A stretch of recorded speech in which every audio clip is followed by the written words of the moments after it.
Not that that's never happened to me yet, but we don't want that either. So obviously, I'm going to play us the Three Little Pigs in Technicolor. It's a big part of our chapters. So we did chapter 3 and 4. With this is the origin of Mickey Mouse. He's coming back on the train, and he probably, maybe, hopefully, who knows, created Mickey Mouse at that point. Definitely came up with something of a mouse at that point. And then Lily possibly named him. Lots of maybe ifs in that chapter about that part, but we'll just say it because that's what traditions definitely teaches us. Everything about Mickey is very simplistic, circles and everything, because it's easy to draw, and you have to draw it like 100 billion times when you animate these things. So they were told that Mickey needed something to differentiate. I don't know why I wrote a word I can't read. Differentiate himself from other cartoons. So he decided to have a synchronized soundtrack in the third movie of his. That means they had to scrap the entire third movie and go start over just to get a new soundtrack for it.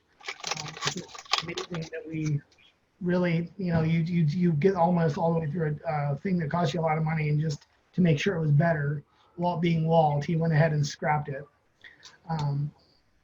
And the Steamboat Willie was initially rejected by studio heads. They said that obviously that they wouldn't need sound for these cartoons. It wouldn't make any difference.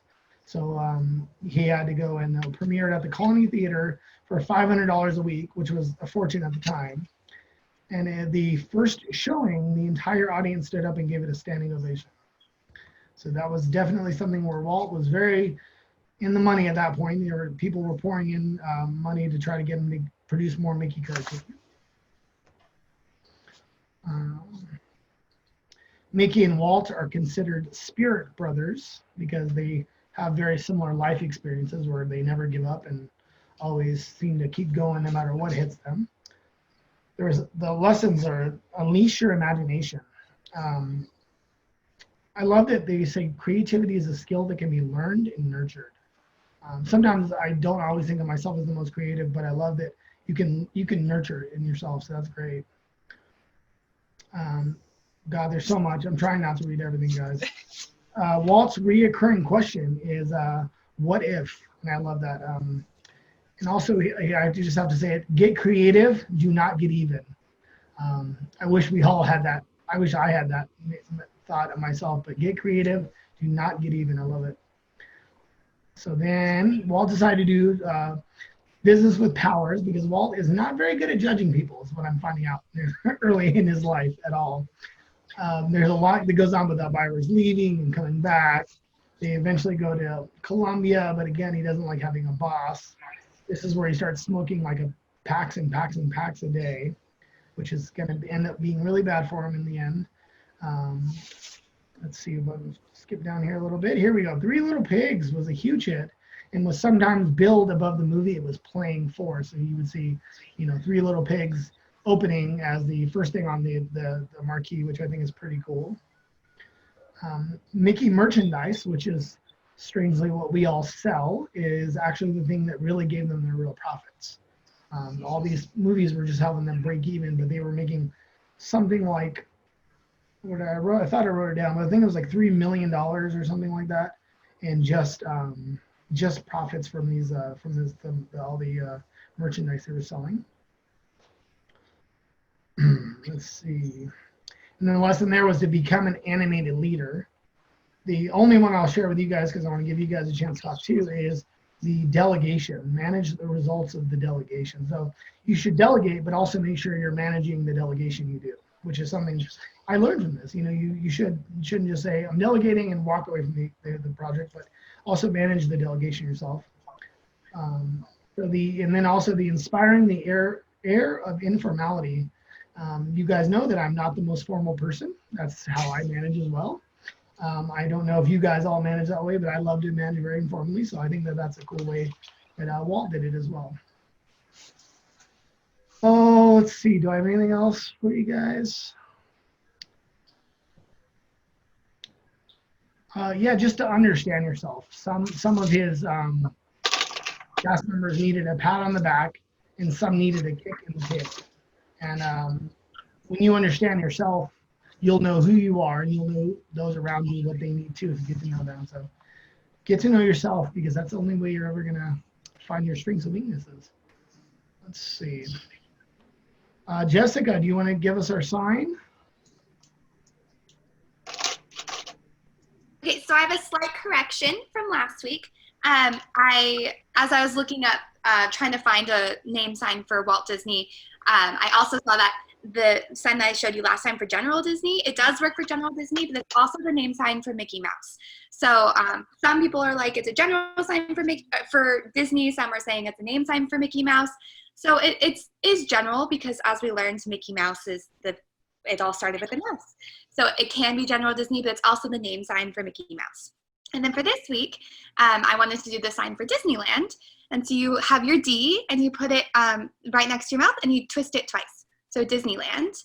And then what I think is super cool is Disney World is Disneyland. And then you add the sign for world.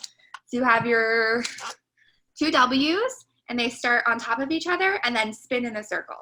So you have Disney World or Disneyland. And so those are the signs for our two theme parks.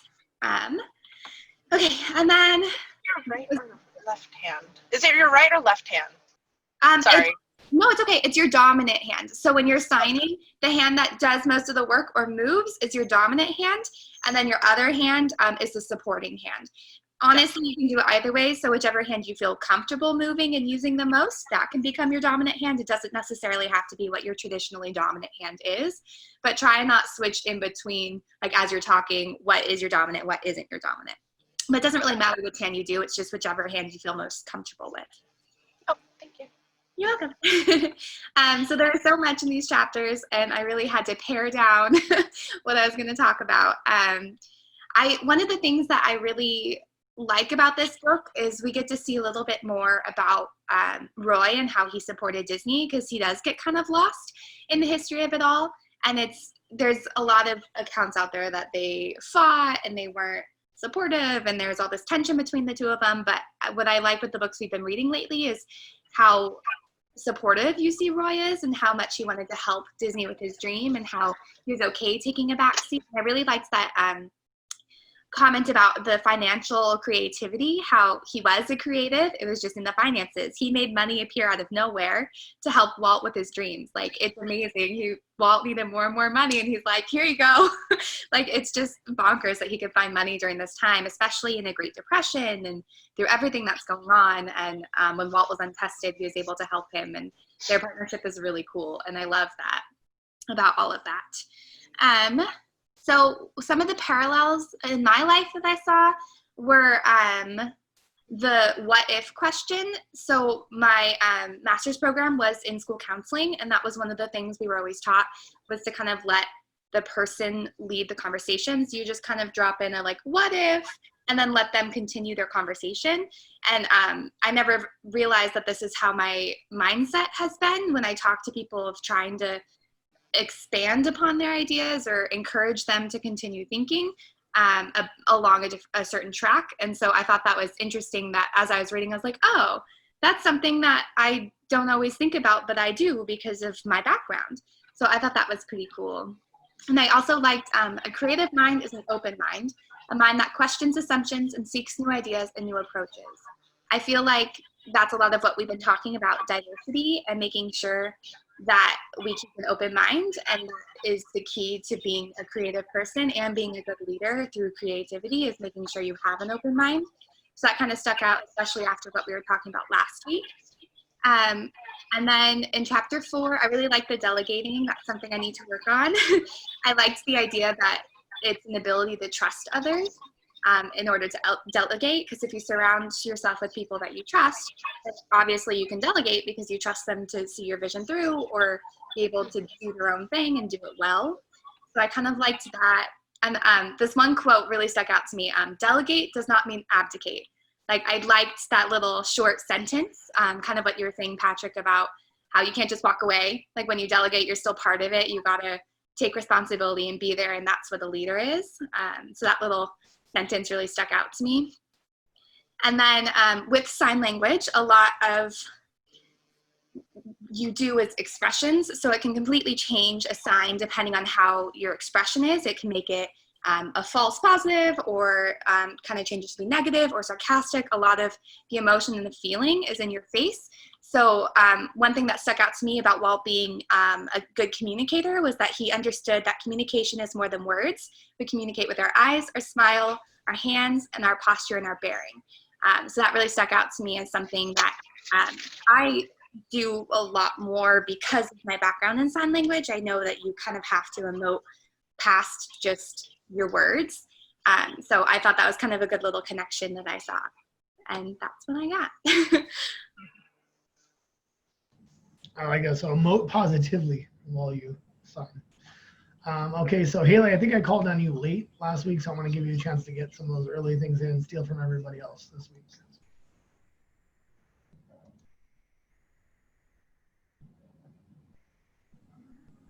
I think you're muted. Oh, there we go. I was saying that today we're joined by my Nugget because she actually likes me this morning. From chapter 3, I really liked how, I guess, Mickey Mouse is kind of a different symbol to everyone. To Walt, he meant joy and laughter, and to others, like the author, Mickey was a symbol of like the power of imagination. And I guess we can all kind of interpret Mickey in a different kind of way. I know to some, he means family, and to me, he means creativity.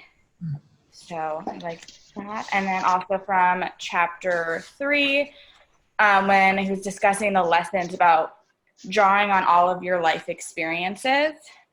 And I know Walt did that a lot. I used to do that in like choreography because I think overall, like if you draw from your personal experiences, it gives it more of a meaning. And from the other chapter, chapter 4, let me flip my page. Just reading about how trusting Walt was, and then that kind of, what are my words, backfired on him. And I feel like the person he could really rely on was Roy. And Jessica's right, Roy did kind of get lost in all of the history. And it's interesting just to read things that maybe like I had overlooked, or like maybe didn't know about Walt and all of his history. So yeah. I loved what you said about Mickey's being a symbol that's a little different than everyone. Yeah. I mean, I really thought about it for myself, but that's kind of a cool idea. What is Mickey to you? Let's see. Let's go with Vanessa.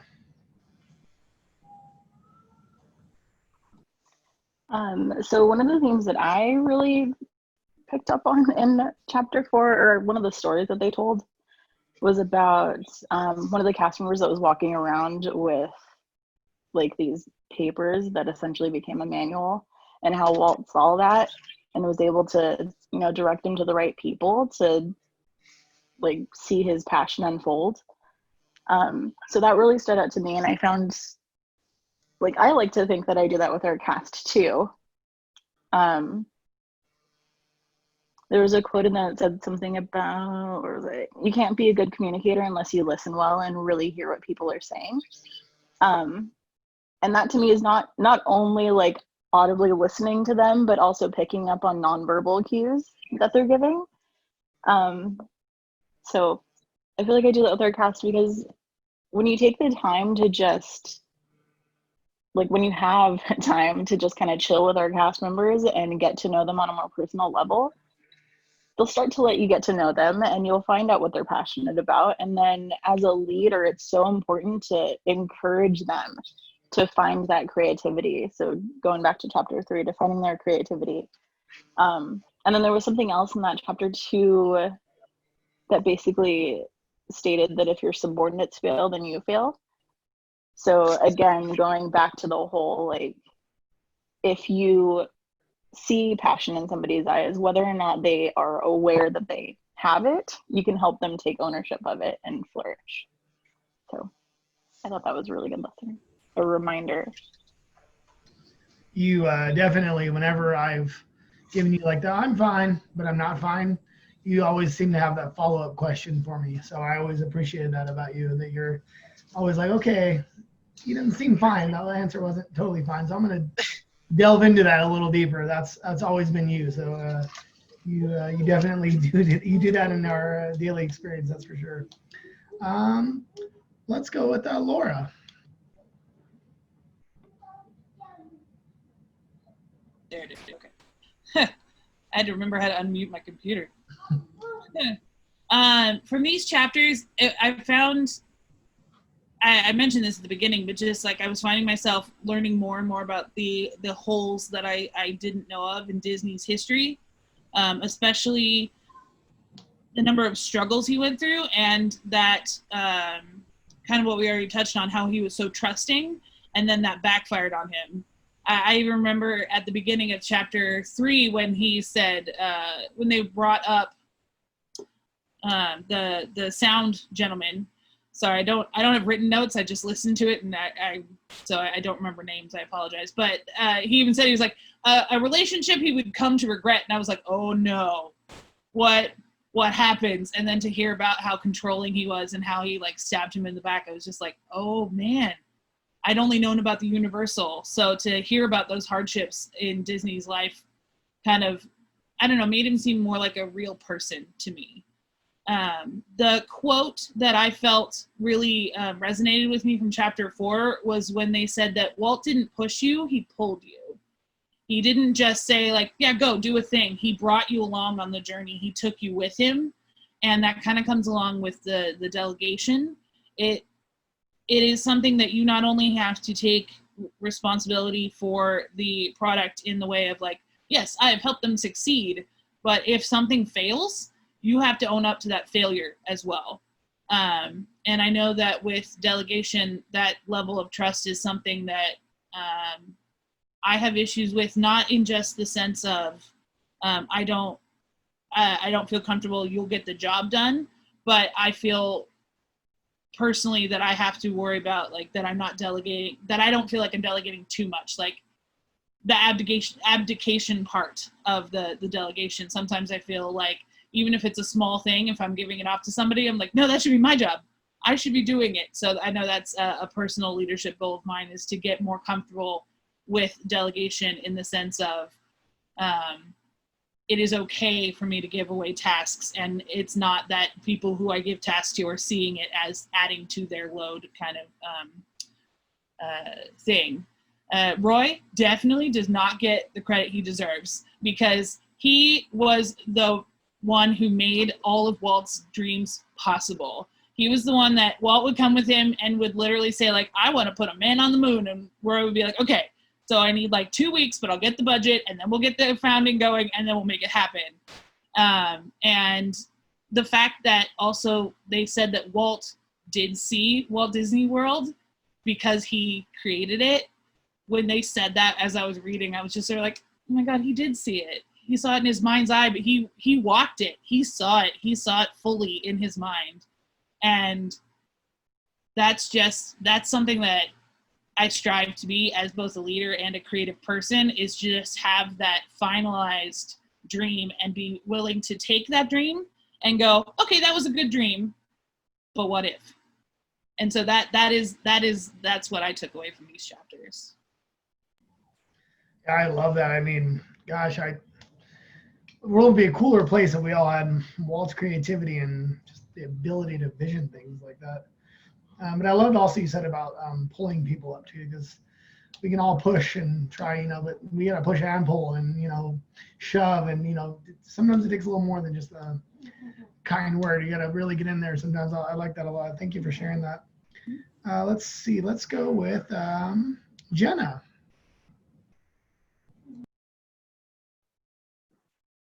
All right. Well, Laura, I think you really did say it best. For me, the reason why this is one of my absolute favorite Walt books is simply because they make him very much a real person. You realize he was human. That's all he was just another human that just surrounded himself by the right people to get him to succeed. And there's a lot of different things about the company that really puts him on a pedestal, that kind of hides some of the dark history surrounding him. I really actually like reading that he had mental breakdowns. Talk about something that like you would never, I never knew that about Walt Disney before reading this book, that he would get that stressed out where they literally had to tell him to stop working and go see the country and go do other things. And I also really enjoy seeing that the Mark Twain only exists because he could, like, the thing that for him was his salvation was like his hobby. The thing that made him happy was transportation. He couldn't have it, so he just put it in the back of his mind that eventually,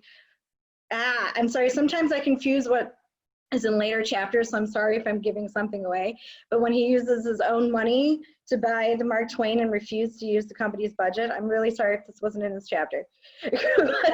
Like, that to me is one of the coolest things, that like it was his, that was his boat. And like the reason why was because in the 30s that like he couldn't get on the, they wouldn't let him do it when he needed it to just be happy.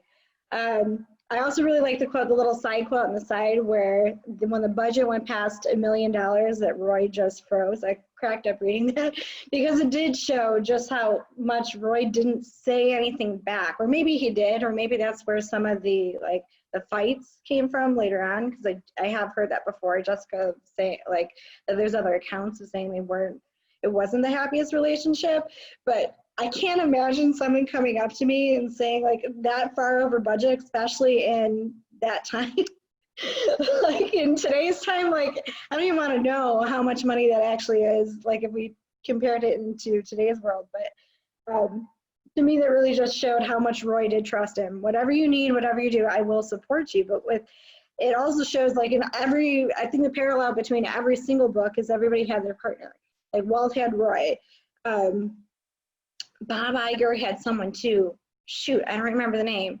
But they all had a partner. In whatever they did, they always had somebody that they could truly trust and bounce their ideas off of, the yin to their yang, if you will. One of the other parts that I've always liked about this one is the comparison to World War II. That Haley, what you're saying, that like Mickey represents every single person, like everybody sees it differently, but the way they saw it in World War II is that he was just a work for friend, and he literally got children through a war. Like to me is like super emotional. Like every time I read that, I keep comparing it to like where we are today, so, with the pandemic. And sorry to be emotional about something so silly, but to me that's really powerful to like know what he represents and like where he's going with it. And the other last line, so I stopped getting emotional, what I really like is that creative leaders need lots of solutions. I think there's a lot of times where everybody, especially group thinking, will come up with like one solution, and everyone's like, well, that's what everybody agreed upon. But you can tell where the room's not really happy with it. They're not really happy with like the decision that they came up with or decided upon. But the room itself said like, that's the decision we're gonna go with. And I like the concept that if you're really gonna use creative thinking, it's okay to come up with 12, 20, 30 solutions and then be able to choose from that so you can really define who you are as a leader. But okay, that's it.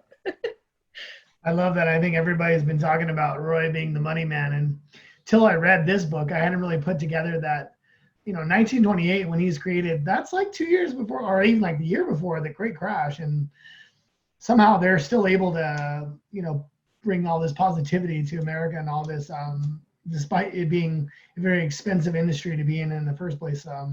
They stay afloat because of Roy, and that wouldn't exist otherwise, because that's a bad time to start a business. Let's put it that way. Maybe very, like you said, very similar to now, unfortunately. Lauren, I'll ask you to go next. Hi, everyone. So I'm going to try to not repeat what everyone says, because I completely agree with all of it, especially how Roy is completely awesome, like president of the Roy Disney fan club right here. And especially about delegation, that's one of the toughest things about me, but I don't want to kind of repeat what everyone else has been saying already. I think the most interesting part of the chapter for me was talking about creative awareness and all that, and how, like, sorry, I don't have the book like right in front of me, but they were talking about how creativity isn't just like making new things, it's also about like problem solving and thinking like outside of the box. I think that's really amazing, because a lot of people will say, oh, I'm not a very like creative person, I'm not artistic or whatever, but that's not really what it means. It could just mean just thinking outside of the box. And that's what I try to do, like in my life, and especially as a leader, is to think of other solutions. Like, if path A is not going to work, do I have a path B, C, D? What's going to be the best route for all of us? I thought that was fantastic that they hit upon that, and especially how Walt was like that. If he's told no, he wouldn't retaliate. He would just come up with another solution and kind of use his imagination and creativity to kind of fight back and not to let someone steamroll him. And then the other part, which is completely not relatable, but it's not like leadership oriented. I just thought it was funny how the guy who took Oswald was Charlie Mintz, and like in Up it's Charles Muntz, and in Up Charles Muntz was like, I'm going to take your findings and claim it as my own discovery and all that, and kind of own Kevin. And it's just really stupid, but to me, like, I couldn't get it out of my head. So yeah. I don't know about the rest of you, but I almost positively thought that was probably a knock on that guy, because I thought the same thing when I read it. I was like, that's pretty close. And that guy's super evil and horrible and all that. Okay, and then we have I saved the best for last for Judy.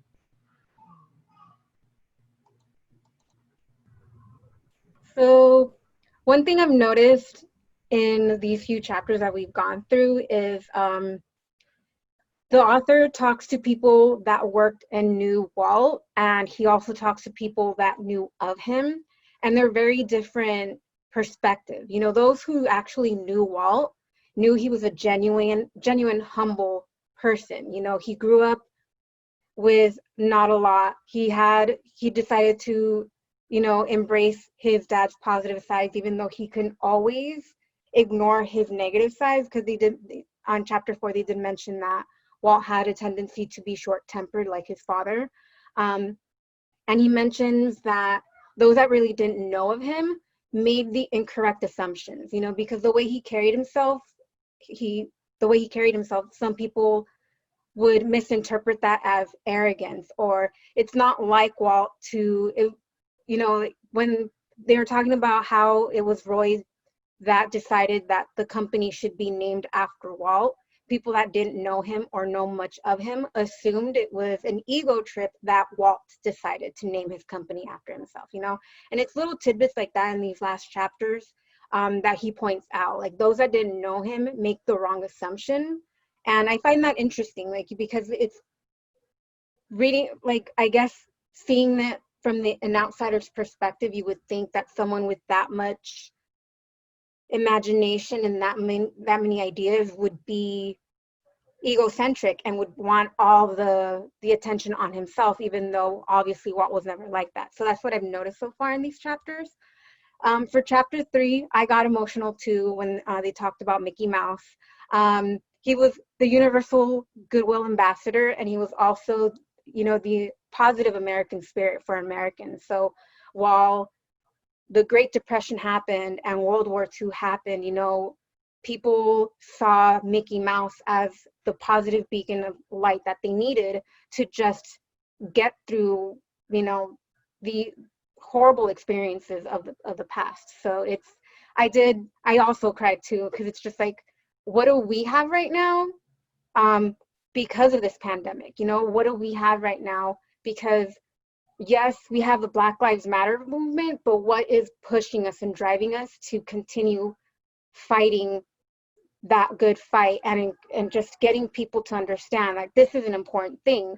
we need something to guide us and to just be a symbol for us to know that it's going to be okay. It's going to be a long fight, but it's going to be okay. And eventually, you know, we will make positive progress in this, you know, in this movement. So it's just, it got really emotional because I thought the same thing, like what do we need right now, 100+ years, or a little less than 100 years, almost 100 years, you know, after the fact. For chapter 4, the thing that caught my attention and I attached more to was having a servant's heart, because I felt while I was reading, listening to the chapters, that I don't have that as a leader yet. But listening to you guys, I remember a couple of things where one of the things I've learned is to motivate people and push them towards their goals and what they want. And even if that means their passion isn't to have a career in Disney. It's hard for me because I see potential in a lot of cast members, and I ask them, like, what do you want to do with your future? What do you want to do as a career? And it has nothing to do with Disney. It's just like, dang it. Okay, well, if you really love, if you're really passionate about that, you know, I have to check my ego and not try and convince them to stay within the company because that's something I wanted to do. You know, like I have to be there for them, listen to them, and tell them, if you are very passionate and this is something that you've envisioned for yourself, by all means, go for it. If there's anything I can do to help you out, if there's anything that within this journey that you're at Disney, even though it's not your career, if you can get something out of working here, I want to help you so that you can fulfill your, you know, your goal, your desire, and, you know, reach the career that you want to reach. So I feel like I didn't have it, but then thinking back, like, oh, I'm getting there. So it's still something I need to work on. I'm glad you brought that up. I think they talk about, I think on one of the lessons here, but just, you know, you need a place to go. You need a place for the company to go, for us to go as people. So you need the vision. But the thing I thought that was really kind of interesting was good character. People are going to buy into their leader before they buy into the vision. Mm-hmm. We have to be good leaders that support our cast first, because the vision, we can be a jerk and have this great vision, but nobody's going to help us get there, you know? So I thought that was that's a really cool idea. Just the idea of that we have to have our vision. We have to be good people to get our vision done. Patrick, can I interject one thing? Absolutely. Judy, to your point, I loved that they said in chapter 4 that Walt was an artist, but his medium was people. Mm-hmm.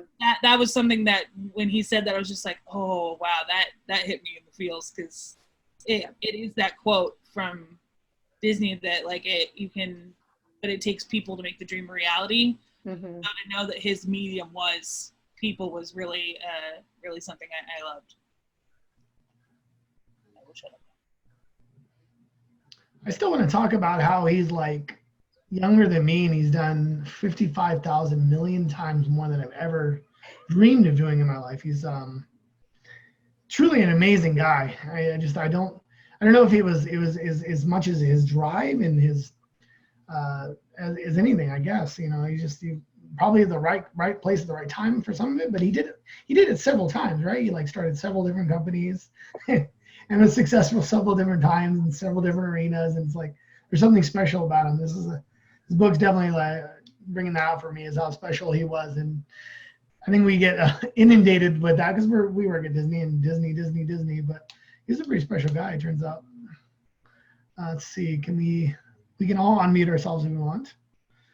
I don't think we'll have a problem with chapter 5, 6, because it's like about half of what we read this time around.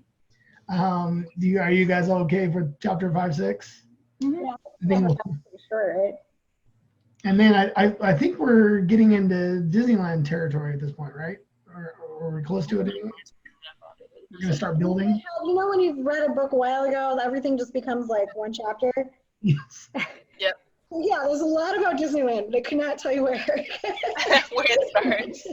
I'm just so excited to start Disney. I really want to get the park built. You'll see that he draws a lot of parallels later, which is why I keep confusing it, because I know he brought up like the Mississippi, because I'm rereading the chapters, but then I'm still confusing it with like he'll refer back to stuff later in the book. So I can't, in my head it's all one story, even though in the book it's like 4 stories. So I'm really, I swear I'm not trying to like give anything away. I totally understand. I couldn't imagine what it was like to read it long ago and then have to re-dissect everything. Like I said, like he starts referring back to a lot of the stories he's bringing up now. He does it as a reference because he, you know how he says he draws everything from his own life. So when he brings up references about Disneyland, he'll make the parallel back to like, well, when he was a kid. So like I'm reading all these stories from when he was a kid, but in my head it's like, right, because in Disneyland it's all one. Yeah. No, I like this book. Good job, Jenna, on the pick so far. I'm glad you all are enjoying it, but the World War II stuff, I don't know what it is. Every time I think about World War II, I get emotional. It didn't exist then. I cried too. I was reading it and I like teared up and I wasn't expecting it. And I was like, oh gosh.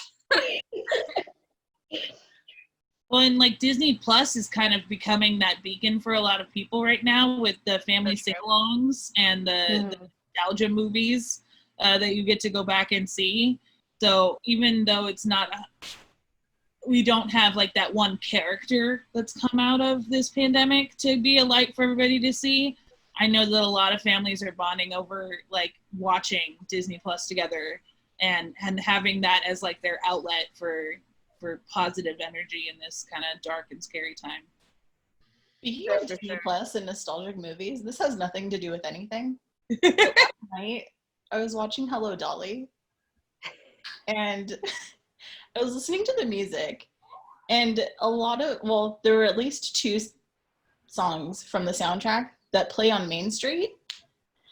And last night, I may or may not have indulged in adult beverages, but I was the only one that picked up on this, and nobody believed me, and everybody that I texted was like, no, Vanessa, that's not real. Like, that's not a thing.